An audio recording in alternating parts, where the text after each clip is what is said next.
Hello everyone, welcome to episode 2 of Art Time with Mr. Gabe. Okay, for your 6th grade art class this week, we're going to develop what we did last time, the Zentangle pattern. Only this time we're going to do, I'm going to show you how to do a picture of an African elephant with a Zentangle pattern kind of painted on its body. There are actually loads of pictures on the internet of different animals with Zentangle patterns on them. So if you like this video, if you like doing this, you can keep doing more different animals. You can look on the internet and find lots of different pictures. And I'll put one website that I found in the description on this video. So just look underneath the video for the link for that website. But there's loads of things to find on the internet for Zentangles and animal Zentangles. Alright, so an African elephant, a bull elephant in fact, one with tusks.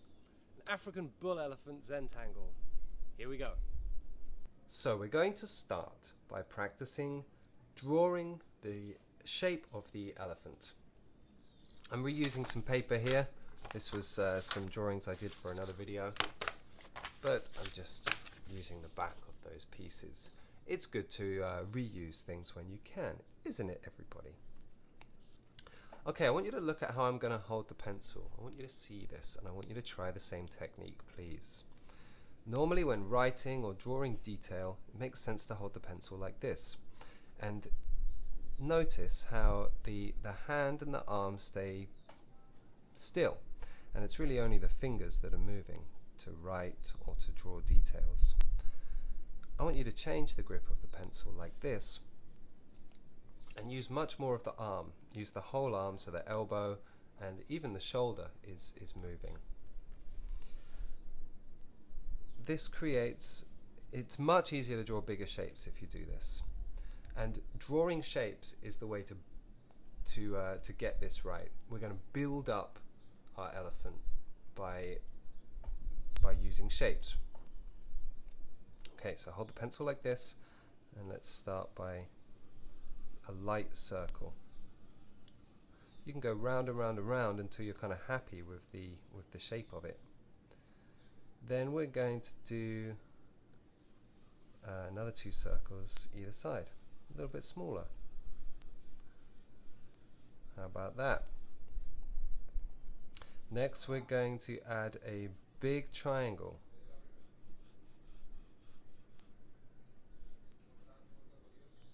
And the base of that triangle is as wide as the circle is. Do you see that? That point and that point, it's the same. Okay, good. Then we're going to add a big rectangle coming down here. And this is the trunk.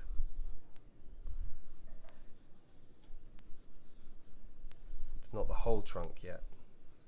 Okay, so those are the basic shapes that we're using, and everything else is kind of just about kind of how we join those shapes up. Let's start with the main part of the head. The top of the elephant head follows that circle pretty much exactly. Then it comes down a little bit, but not all the way in to the edge of that triangle. Same on this side. Okay, so this is where the eyes are, and this is where the tusks are. This is where the trunk starts.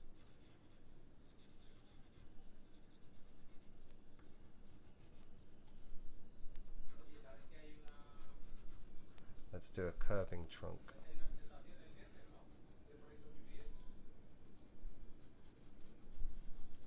The rest of this shape the rest of the trunk we can get right later. The tusks come out and curl in. Something like this.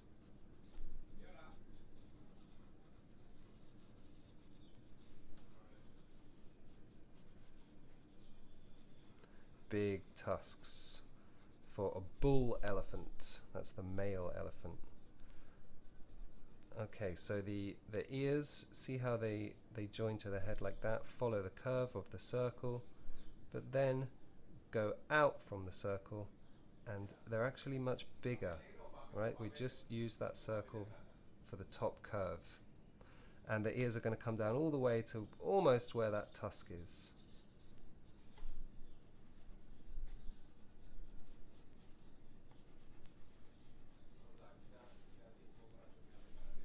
Okay, not too bad.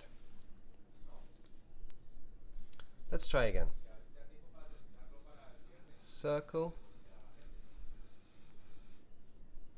smaller circles, triangle that is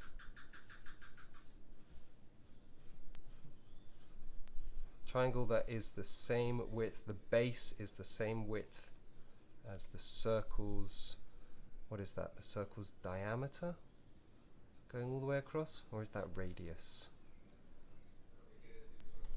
You can tell me. And then a rectangle, and the rectangle comes down like that. Alright, those are the basic shapes to make the elephant. Practice it lots of times. Make you can get 3 on a page for sure. When you're confident like that, you're going to move on to practicing larger. The final picture is going to be, the paper will be this way round, and you want to try and fill pretty much the whole page with the elephant. So that means the top of the head is going to be like almost at the top of the paper there. Try and get that circle. Use that pencil grip to use the whole arm. The whole arm is moving. Go round and round and round until you're happy with that with that shape. Smaller circles.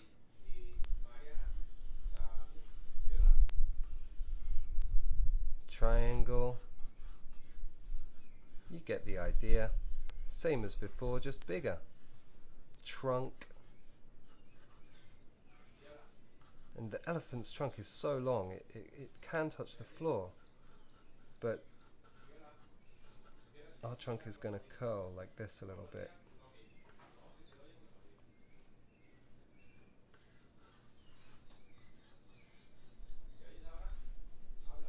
Okay, so practice it small a few times and then practice it big. Alright, so we're jumping forwards just a little bit here, and I want to show you a few small details. Firstly, the top of the head. Notice how I've added these extra lines here, like there's a smaller circle inside that big one that we first drew, because the head has this kind of ridge for the forehead. Then that line that we drew, the triangle that we drew and that made these lines, see how that line continues and makes a kind of eyebrow here, the elephant's eyebrows. Down here, the end of the trunk, you can start by drawing just like a kind of a V shape, and then another V shape like that. You can give it a bit of a lip if you like, so that it has a bit of a ridge at the top there, just like that.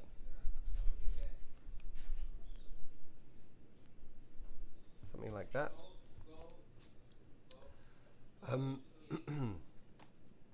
The eyes themselves, we're just going to leave it without eyes at the moment, because when we start working on the Zentangle patterns, it's pretty much going to cover up that eye space. Okay, moving on to the legs. We're going to start the first leg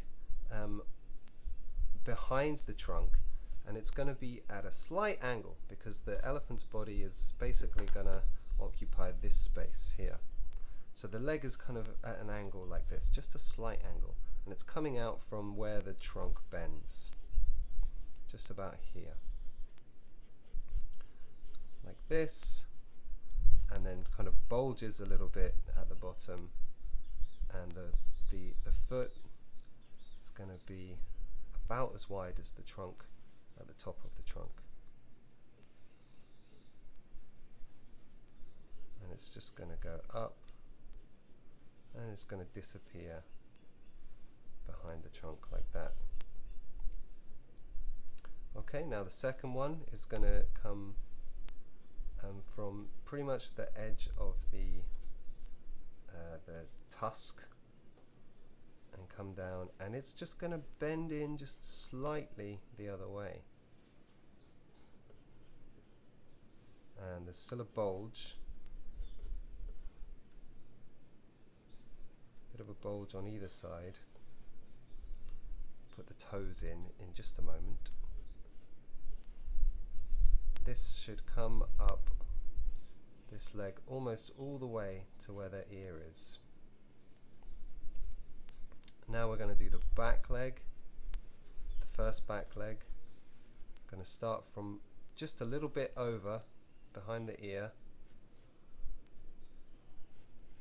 and it's actually going to come all the way in and tuck in behind that first one. Okay, then this final leg, the one in between, is going to fill up that space, but then follow this line and make a space in between, up to about halfway up that tusk, and then that's where we're going to finish the body.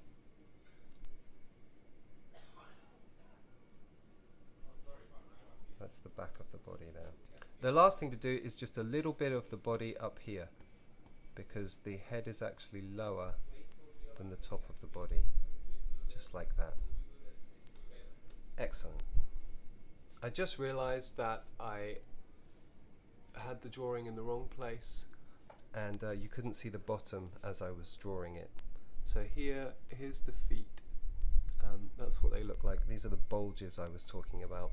So let's put the toes in. The biggest toe in the middle, smaller one to the side in that bulge, and then another one like that.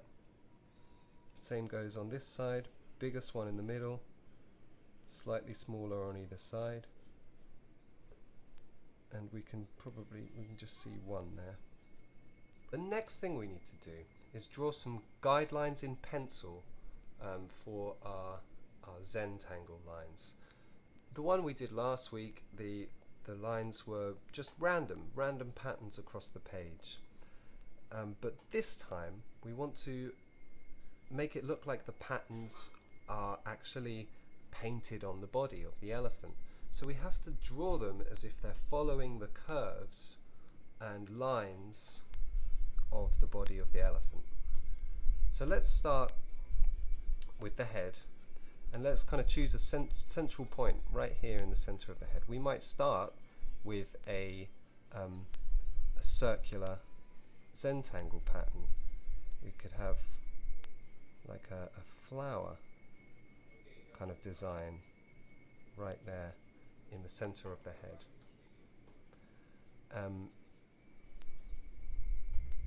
Then we've got to sort of imagine the curving shape, this three-dimensional shape.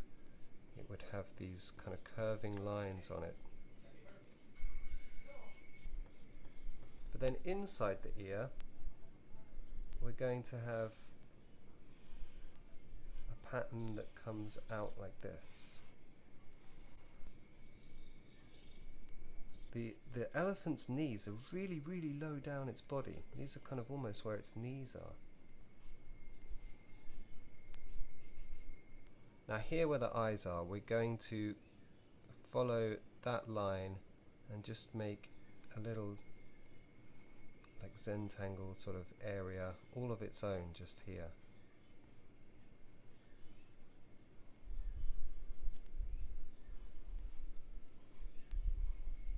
Okay, so I've got my two markers again, one slightly thicker, one slightly thinner. I'm going to use the thicker one to go over the shape of the elephant, the actual body shape of the elephant.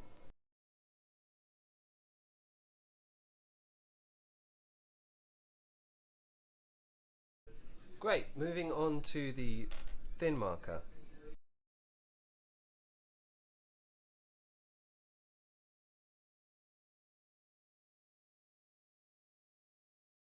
When you're ready, you should erase all of the pencil lines very carefully. Always be careful when you're erasing the pencil like this. Hold the paper steady and go slow. Don't rush this part, otherwise you might crease the paper.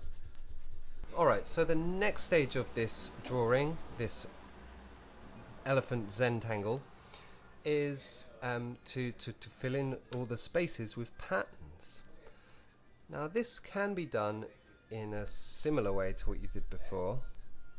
Just spotted I missed a piece there.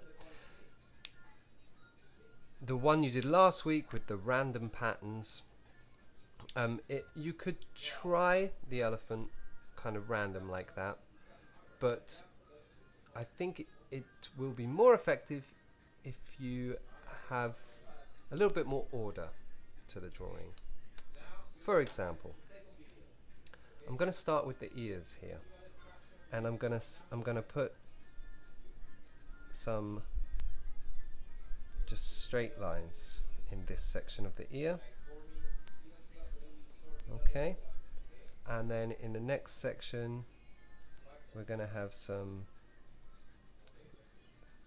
like this shape. This is like a bird wing shape, or I think it's called a chevron, that shape.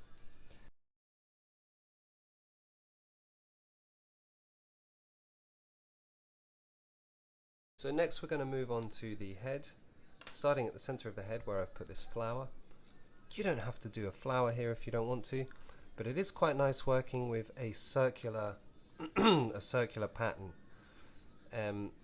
Let's continue around this circle.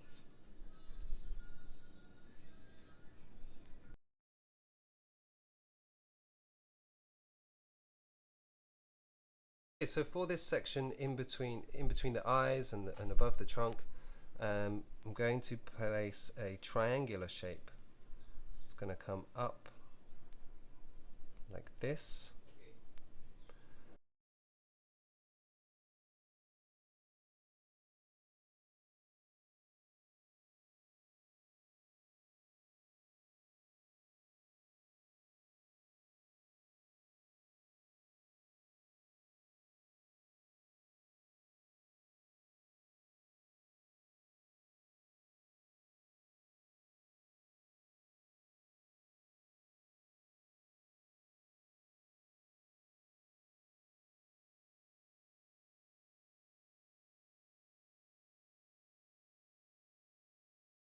For this section of the body, below the tusk, it should be just like the area around the eye where the lines are close together, making it more dense, making it look darker.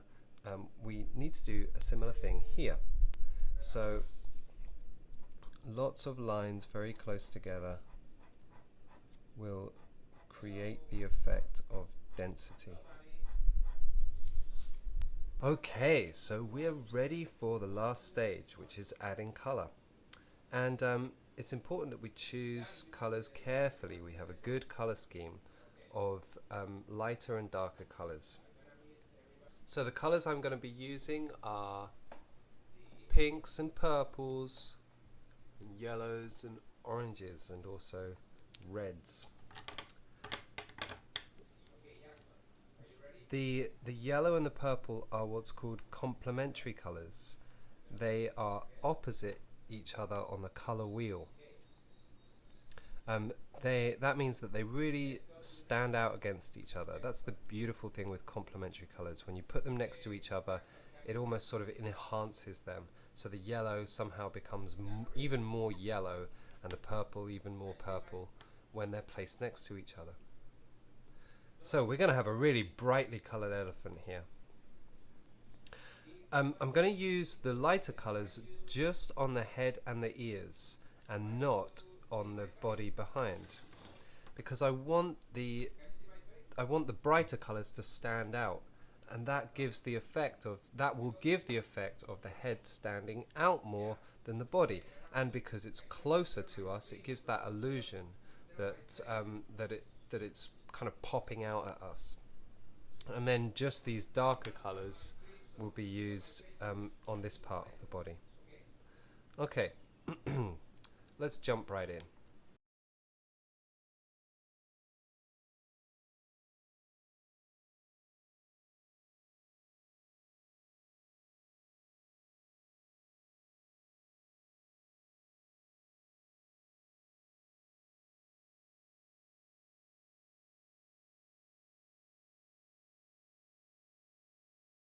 Okay, so we jump forwards a little bit. I just wanted to show you and some progress so far, how it's looking. The yellows and oranges are really popping out, standing out against the darker purples and reds. I haven't done the eyes yet, and the reason for that is because I wanted to work with the colors and fill in the head and then decide how I'm going to do the eyes after that, because it's important to get them right. Should they be very dark or should they be bright and standing out? I actually think that I'm going to make them very dark. So we're going to have red and purple eyes, because just like the back part of the body, they're kind of sunk into the head, these elephant eyes, and they should be actually they should be darker.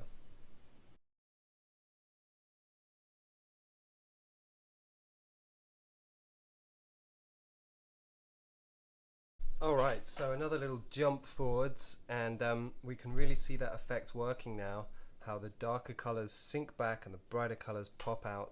So yeah, another thing to point out is how I've chosen the colours on the ear to sort of be the same on both sides, and the pattern is very uniform here on the ears, which sort of creates this sense of symmetry, which is quite nice in the picture.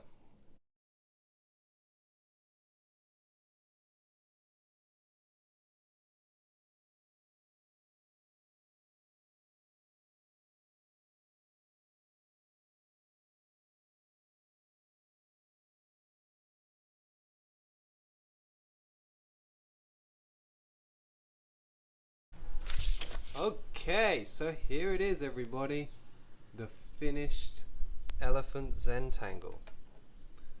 So I decided that I would leave those little parts of the eye white. That really helps those helps the eyes to stand out, and the tusks I've left white too,